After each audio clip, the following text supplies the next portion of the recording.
You are gonna go through a lot of situations that feel like a loss now, that feel like things are over and things are not going well.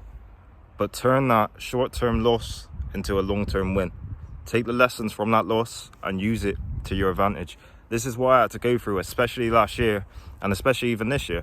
You go through situations where you lose things that you had an element of value on, friendships, girls, whatever it was. You lose things. You may not succeed in something. You may have to keep trying. You may have to keep learning. You may have to keep changing things. But when you keep going and you keep changing things and you keep that mindset that you can grow and you can better the situation you're in, and you try and you try and you try, you're going to better that situation and you're going to get in a long-term win on an overall perspective. Literally, that's what I found this past year. I've been through so many situations this past year where I've been like, oh, that has fucked me up. That has fucked me up deeply. That has fucked me up deeply. How do I move on from this? What can I do?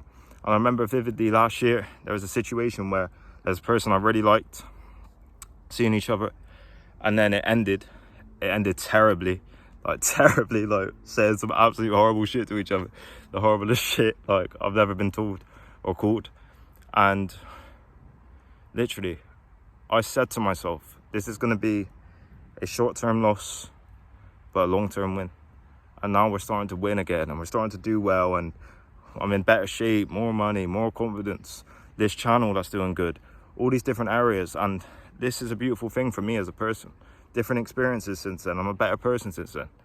And I used that short-term loss to make it a big win now and a long-term win. And we're only starting winning. It's going to take time and there's going to be ups and downs on the road, but we're going to continuously try and try and try.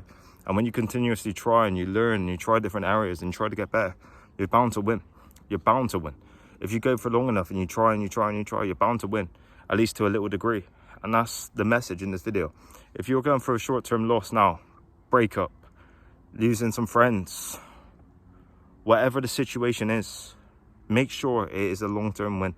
Make sure you turn this into a long-term win. Understand that the short-term perspective right now, when you're in that sadness, when you're in that pain, when you're in that situation where it doesn't feel like it's going well, isn't gonna last. It isn't gonna last. But if you keep that long-term perspective, that you can get better and you can improve and improve and improve and you can better this situation, that's going to be a long-term win for you as a person. Sorry, I'm sweating so much. The weather's so warm. It's literally like 29 degrees today and it's September. It makes no sense. It was raining all last month. But you can make this a long-term win. You can truly make this a long-term win if you stay and you try and you try and you try and you look at this area. Oh, I can change that a little bit. Oh, why don't I try this? Why don't I try this? Why don't I try this? If you keep that mindset of constantly learning and then constantly trying, there's no way you're not going to win. There's no way you're not going to get better. And that's the message in this video. This is what I've done. I've been through so many situations now where it's looked like short-term losses, like deep short-term losses. How am I going to bounce back from this? I'm in terrible pain. I'm in terrible sadness. How do I bounce back from this? And you understand that if you build these little building blocks and you try to try different ways, build again, try again, build that momentum, that positive momentum, and you keep going and going and going. Before you know it, you're building something that's quite good and you're getting almost a level of success in that, which is beautiful for you as a person. And then you look at the areas in your life and that's improved and that's improved and that's improved. And that's a beautiful thing for you. And that's literally the overall message. I hope you lot got a lot of value. Like, comment and subscribe. Thank you.